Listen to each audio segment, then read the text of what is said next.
mais ça n'arrive toujours pas. Ah, on dit, attends là, ça s'accomplira. Mais Dieu dit dans sa parole, je prédirai et je l'accomplirai aussitôt ma parole, mes bien-aimés.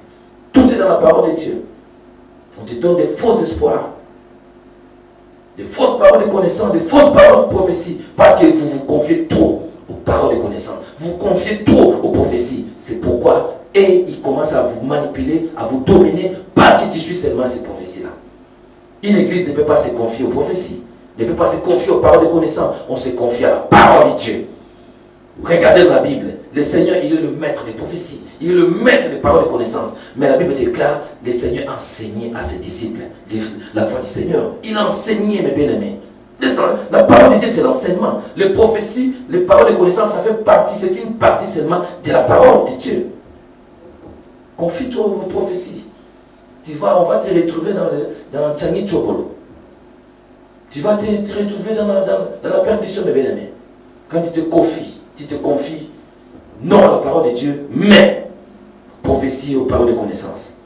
Tu ne vois pas que le Seigneur avait dit, dans les derniers temps, beaucoup de faux prophètes sortiront. Ils séduiront même les Élis. Aujourd'hui, le Seigneur a confondu les hommes, le prophète. La prophétie n'est pas donnée seulement aux serviteurs de Dieu. Les paroles de connaissance n'est pas donnée seulement aux serviteurs de Dieu. C'est un don spirituel. Il est donné à quiconque qui croit au Seigneur. Et le Saint-Esprit le donne à qui il veut. Comprenez les Écritures, mes bien-aimés. Le Saint-Esprit le donne à qui il veut. Tu peux être un simple croyant à l'église. Et Dieu te donne les paroles de connaissance. Ce n'est pas toi que Dieu parle à l'église. Ce n'est pas seulement pasteur. Ce n'est pas seulement homme de Dieu. Non, loin de là. C'est un don spirituel. Dieu est là. Toi aussi tu peux prophétiser. Dieu est là. Dieu peut te donner aussi des paroles, des dons, des paroles de connaissance. Seulement demander. Demander, il te sera donné. Alors, Apocalypse nous montre comment les faux enseignements sont entrés dans cette église-là, mes bien-aimés. Les dirigeants ont introduit des enseignements des Nicolaites qui donnaient des faux espoirs aux chrétiens. Et ils amenaient à la perdition, mes bien-aimés. Attention dans les lieux où tu te tiens, mes bien-aimés. Demandez l'état d'âme de l'église où tu te tiens. Troisième point. Peut-être, comment les démons sont-ils entrés en toi? Les démons sont entrés. Parce que dans le deuxième point, les démons sont entrés. Là où il y a les trônes de Satan, il y a les activités des sorciers, il y a les activités des esprits démoniaques. Alors, en te donnant seulement la main, je vais insister d'abord au deuxième point. Quand tu es dans une église morte, le fait seulement les sorciers, ils te donnent la main. Ils peuvent te transmettre directement. On appelle ça transmission parallèle, transmission kabbalistique. On te transmet 2 ou 3 démons. Les démons de fatigue, les démons d'insomnie. Tu étais bien là où tu étais dans une autre église. Depuis que tu es dans cette église-là, depuis que tu es là, mes bien-aimés, tu ne fais que sommeil spirituel. Tu deviens toujours une personne fatiguée. Tu n'arrives plus à faire les prières de 5 heures du matin. Les prières de l'aurore. Jésus faisait les prières de l'aurore. Et quand il venait le matin, quand tout le monde venait, il guérissait les mal, il chassait les démons. Parce que le matin, dans l'heure de l'aurore, quand il faisait encore nuit, lui, il était en communion avec le Père. Et quand il sortait, il était revêtu de la puissance de l'Esprit. Et c'est pourquoi il chassait les démons, il guérissait les malades. Par la puissance de l'Esprit de Dieu. On te transmet des esprits de fatigue. Tiens, maintenant, tu vois ton ventre, ça pousse. Il y a des choses dans le ventre. On les marie de nuit, les femmes de nuit, ils te visitent tout le temps. On te fait manger des choses pendant la nuit, des choses à manger. On te fait boire des choses pendant la nuit. Ton esprit, notre esprit ne mange pas les choses de ce monde. On a été racheté ni par l'or, ni par l'argent, mais par le sang précieux de Jésus-Christ, comme un agneau sans défaut. Qui est celui-là qui te fait manger des choses? Dis-moi un peu. Pourquoi on te fait manger des choses pendant la nuit? Parce qu'on voit que tu es paresseux. Tu ne sais pas combattre le bon combat de la foi. Quand tu ne sais pas combattre, ils vont te bringuer, mes bien-aimés. Ils vont t'avoir vivant. Ils vont se saisir de toi, mes bien-aimés. Alors, mes bien-aimés, lève-toi. Tu ne peux pas devenir fatigué. Ton dos devient fatigué. Tu sens ton corps comme c'est bloqué. Lève-toi. Prends les armes spirituelles et commence à combattre. Quand tu vois un mauvais songe, une mauvaise révélation pendant la nuit, lève-toi directement. Quand le Seigneur te réveille, lève-toi, commence à combattre. Chasse les démons. Refuser tout ce que l'ennemi veut te donner dans le ventre. Arracher, abattre, ruiner, détruire tout Selon le livre de Jérémie 1, verset 10, on nous a donné le pouvoir d'arracher, d'abattre, de ruiner, de détruire tous les œuvres du diable. Quand tu te mets debout, le Seigneur à ton côté. Dieu n'est pas le Dieu de paresseux, mais il est le Dieu, le courageux. Il a dit à Josué, lève-toi, prends courage, car c'est fortifie-toi, prenez courage, car c'est toi qui mettras ce peuple en possession du pays que je jurerai à leur père de leur donner. Et toi, tu mettras ta famille en possession de leur héritage. Avec le paresse là, avec de telles fatigues là. Hein? Sanda ya tababa. Jamais. Ta famille, toi et ta famille, vous n'entrerez pas si toi tu ne te lèves pas. José, si il ne s'est pas levé, si José ne s'est pas levé, si José n'avait pas décidé de se mettre debout, de se fortifier, de prendre le courage, de dire Seigneur, je sais que tu es avec moi, mais je dois marcher pour conquérir l'héritage. L'héritage, on doit le conquérir après la bataille. Tu dois te combattre, mes belles. Jésus a combattu pour qu'il puisse entrer dans la gloire. Il a combattu pour qu'il puisse même faire le ministère terrestre. Il devait combattre pendant 40 jours avec le diable dans le désert pour entrer seulement dans le ministère revêtu de la puissance de l'esprit. Toi, tu vas faire le ministère comme ça. Toi, modérateur. Toi, le serviteur de Dieu. Tu vas faire le ministère seulement avoir les récits de l'esprit. Non, ça c'est une portion seulement. Tu dois être rempli du Saint-Esprit et être revêtu de la puissance de l'esprit pour faire des exploits avec Dieu. Ne pense pas que le nombre des enfants de l'église, cela se suffit pour toi. Il faut d'abord être équipé, mes bien-aimés. Il faut d'abord être revêtu, serviteur de Dieu. Quand tu n'es pas revêtu, le diable viendra et il va te prendre de toi-même d'abord.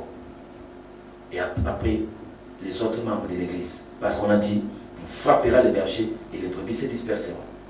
Comprenez la suite de cette parole. Alors, donc, troisième point, nous voulons comprendre que quand tu es une personne de sentiment, sans tenir compte des états d'âme, de ton entourage ou des visiteurs, quand tu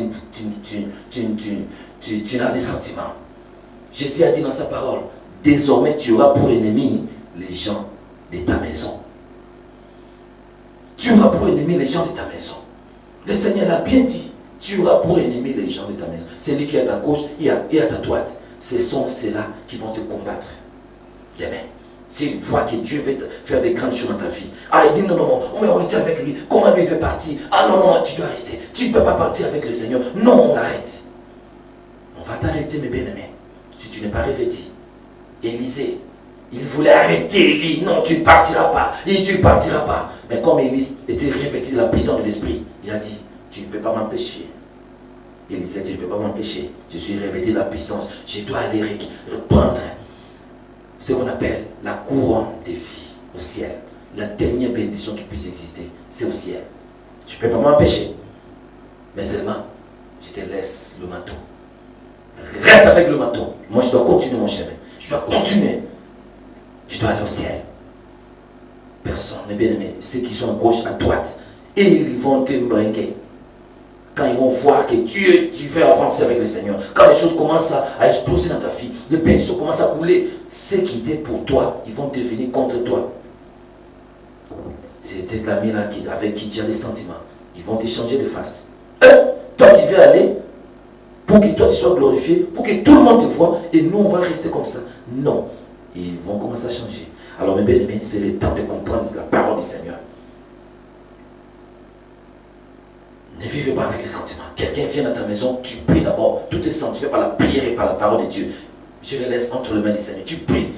Tu es, même tu sois païen ou tu sois chrétien, tu viens dans ma maison, c'est moi qui est le propriétaire de la maison.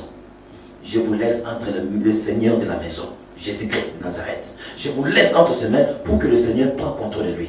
Parce que si tu le laisses entre les mains du Seigneur, s'il va à la toilette, parce que la toilette c'est le poste des sorciers. C'est le poste. Le poste, là on va remettre le courrier. Le poste maintenant du monde du ténèbre, c'est la toilette. Quand il va entrer dans la toilette, il veut faire des incantations. Alors, comme tu as laissé à Jésus le plein contrôle de contrôler ta maison, de contrôler n'importe qui est venu dans ta maison, alors le Seigneur fera sortir le sang dans la toilette. Quand le sorcier verra le sang, il va sortir précipitamment des toilettes. Il va dire, oh, il va transpirer de sorte qu'il va dire, non, non, j'ai plus le temps, je dois voir. Et pourtant, il était venu pour espionner ta maison, pour savoir ce qui se passe en toi. Mais comme tu l'as laissé entre les mains du Seigneur, il partira. Et si tu ne vis pas dans les sentiments, tu le laisseras partir. Laisse la personne entrer dans la prière. Et parle toujours des choses qui concernent les saints, le royaume. On est des chrétiens, quand les païens nous visitent dans la maison, nous aussi, on les suit. Dans leur conversation. Et c'est eux qui vont nous suivre. C'est eux qui vont écouter les choses qui sont en toi. Les choses là qui sont en toi, tu dois les faire sortir de ta bouche. Il doit écouter les choses qui concernent le royaume de Dieu. Ça va les sauver, mes bien-aimés. C'est à eux de venir vers toi. Mais ce n'est pas à toi d'aller vers eux. Comprenez ces paroles. Laissez les sentiments, mes bien-aimés. Attention avec ton entourage. Ils vont te détruire. Moïse, quand il était dans la montagne, alors qu'il avait combattre les Amalécites, Exode 17, la Bible déclare, il leva les mains dans le ciel. Mais ses mains étaient fatiguées. Il devait avoir le secours de 2 personnes. Et ce n'était pas n'importe qui. Il devait avoir Aaron et Ir à sa gauche.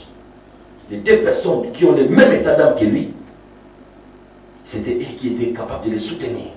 Ils l'ont soutenu dans la prière, ils ont soutenu ses mains. La Bible déclare, ils ont été victorieux. Parce que Moïse aussi, il était assis sur la pierre.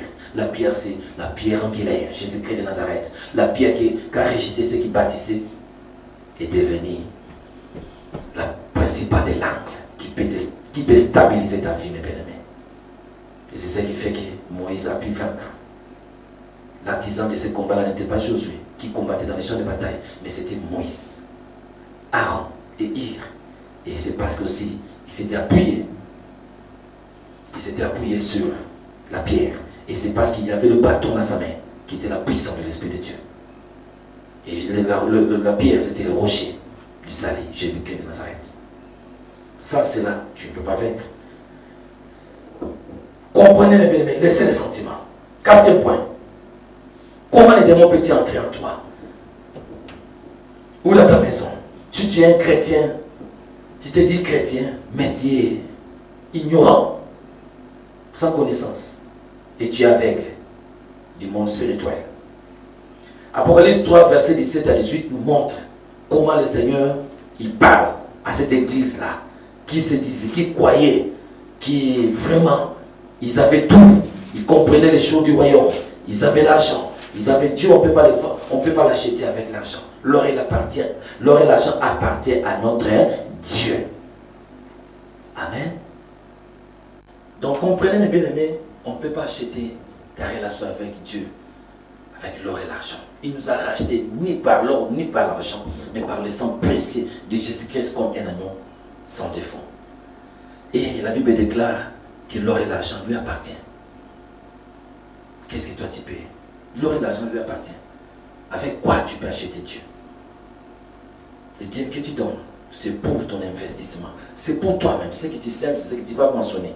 C'est ce que le Seigneur va te donner. Il va te bénir au centuple. Quand tu donnes encore, quand tu sais que tu donnes là, le Seigneur va te le donner au jour où tu vas être privé.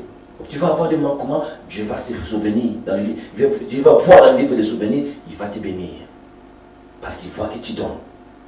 Et ce que tu sèmes là, au ciel, Dieu va équiper ta maison. Dieu va te donner tout. Tout ce que tu as sémé sur la terre, Dieu va te le donner. C'est pourquoi le Seigneur avait dit, il est mieux que je parte. Quand je partirai au ciel, je veux préparer une place pour toi. Je veux préparer une maison. Je veux préparer ta maison. Et quand je reviendrai, je viendrai vous prendre. Afin que là où je suis, vous soyez aussi. Et même la Bible déclare, là où est ton trésor, là aussi sera ton cœur. C'est-à-dire ton esprit. Ce que tu investis là, les trésors là que tu investis, ça va te suivre. Là où sera ton esprit au ciel. C'est comme ça veut dire cette parabole-là. Alors, quand tu es ignorant, mes bien-aimés, comme c'était dans le livre d'Apocalypse, ces chrétiens-là étaient des ignorants, mes bien-aimés.